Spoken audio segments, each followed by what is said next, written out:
Di pelajaran seni rupa di sekolah, sering siswa bertanya, mengapa sih ada orang yang membuat lukisan abstrak?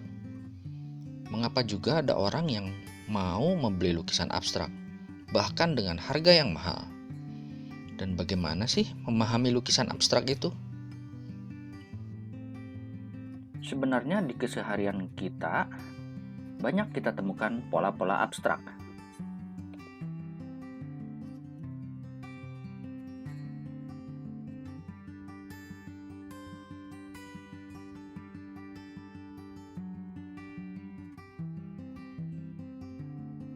Seorang desainer fashion misalnya, wajib menguasai kemampuan untuk mengabstraksi.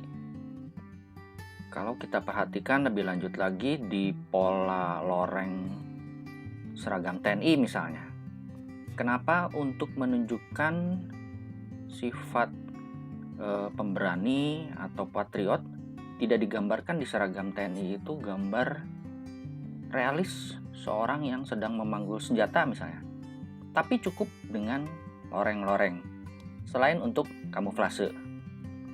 Kenapa juga untuk memberi kesan langsing pada tubuh dibuat pola abstrak, garis-garis vertikal.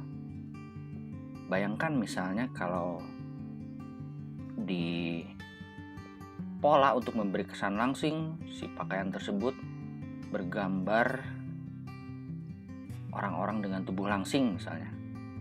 Mungkin kesan langsing atau kesan patriot, kepahlawanan di seragam tentara atau di tubuh yang ingin dikesankan langsing tidak akan tersampaikan kalau tidak berbentuk abstrak. Sebenarnya secara visual juga, kalau semua apa yang kita lihat secara visual itu dalam bentuk realis, mata kita akan terlalu lelah untuk bisa melihat objek-objek tersebut. Karena justru dengan pesan-pesan visual secara simbolik lah, secara abstrak, kesan yang ingin ditawarkan lebih bisa tersampaikan. Coba perhatikan beberapa lukisan abstrak berikut ini.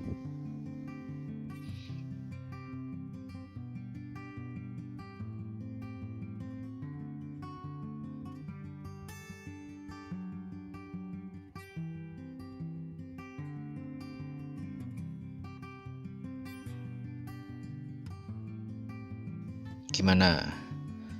Setelah mempelajari unsur seni rupa fisik dan non-fisik di materi minggu-minggu lalu, sepertinya kita bisa lebih peka terhadap konsep dan komposisi lukisan abstrak, bukan? Nah, untuk lebih jelasnya, simak pemaparan berikut ini dengan memulai studi kita tentang seorang pelukis Belanda bernama Piet Mondrian. Seperti banyak seniman abstrak, Piet Mondrian memulai pelatihan artistiknya dengan mempelajari cara mentransformasi visual alam secara akurat ke dalam lukisan. Sejak kecil dia belajar menggambar dan melukis dari ayah dan pamannya yang para seniman profesional. Pada usia 20, Mondrian mendaftar di Akademi Seni Visual Amsterdam, di mana ia melanjutkan untuk menerima pendidikan teknik klasik. Dia menjadi mahir meniru karya para master di sana. Pada saat Mondrian lulus, dia sudah ahli dalam menggambar teknik dan telah mengembangkan keterampilan analitis yang diperlukan untuk menyalin citra dari kehidupan nyata dengan sempurna. Setelah lulus dari kuliah, Mondrian terpengaruh aliran seni impresionis. Seni impresionis adalah aliran dalam seni lukis, seni sastra, dan seni musik yang lebih mengutamakan pemberian kesan atau pengaruh pada perasaan daripada kenyataan atau keadaan sebenarnya. Visinya tentang apa yang dia dapat atau dicapai melalui lukisan mulai berkembang. Di tahapan ini, Mondrian mengekspresikan rasa secara lebih dengan mengintensifkan kualitas cahaya, di mana ini termasuk dalam unsur fisik seni rupa gelap terang atau pengalaman warna. Ini juga termasuk unsur fisik seni rupa warna. Daripada yang dapat diekspresikan melalui peniruan objek secara langsung. Melalui abstraksi, ia mencari cara untuk mengungkapkan kebenaran yang lebih esensial yang mendasari dunia alam. Berikut ini adalah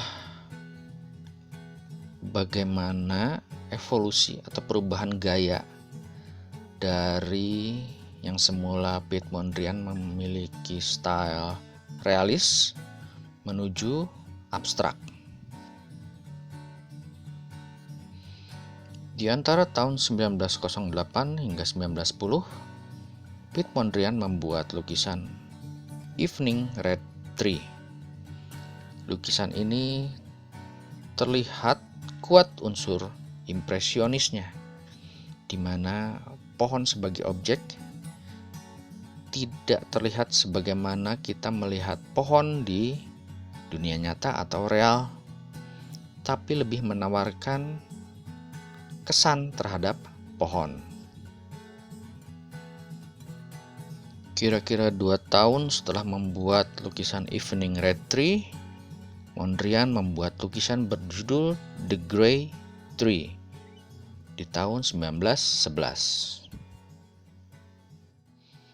Terlihat pohon secara objek mulai pudar dan unsur fisik garis menjadi dominan di antara unsur bidang dan terang gelap yang samar. Di tahun 1912, Mondrian membuat lukisan berjudul The Flowering Apple Tree. Terlihat juga objek pohon masih dan semakin samar terlihat. Unsur garis juga tidak sekuat di lukisan The Grey Tree, dan perlahan unsur bidang mulai tampak jelas, bidang geometris ya tepatnya, di antara unsur gelap terang yang masih samar. Selanjutnya di lukisan berjudul Composition di tahun 1916, Mondrian menghilangkan sepenuhnya unsur objek dan mengembalikan unsur garis menjadi kuat, begitu juga bidang, plus komposisi warna dalam nuansa pastel. Dan di tahun 1929, dalam lukisan yang berjudul Composition 2 in Red, Blue, and Yellow, lukisan benar-benar dikembalikan ke unsur paling dasar, di mana unsur garis, bidang, dan warna primer dikomposisikan, dikaidahkan dengan menggunakan prinsip penekanan atau point of interest di bidang warna merah.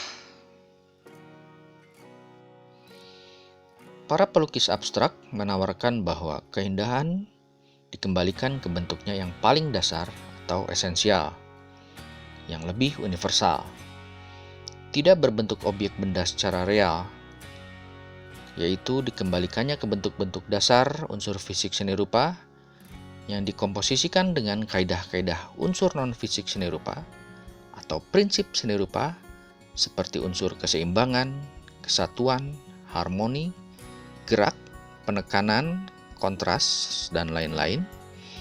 Karenanya, penguasaan kepekaan estetik akan unsur seni rupa secara fisik dan kaidahnya dalam prinsip seni rupa menjadi alat untuk bisa menginterpretasi, menafsir, dan memahami karya-karya seni lukis abstrak. Selain juga mendalami biografi atau timeline perjalanan karya si pelukis. Secara akademik, teknik seni rupa seperti menggambar bentuk, menggambar proporsi secara natural dan realis penting dikuasai terlebih dahulu sebelum membuat karya seni abstrak. Namun secara non-akademik, bebas-bebas saja siapapun berhak membuat karya lukisan abstrak. Hampir semua kita pasti pernah membuat gambar atau lukisan abstrak, setidaknya saat kita masih balita atau anak-anak. Kita membuat gambar abstrak berupa coret-coret dengan begitu gembira pada waktu itu. Begitu pula para seniman. Setelah mereka menguasai teknik berkarya realis dan naturalis, mereka seakan-akan ingin mengembalikan keceriaan masa kecilnya dengan membuat karya-karya abstrak. Semoga materi ini bisa bermanfaat. Sampai jumpa di materi berikutnya.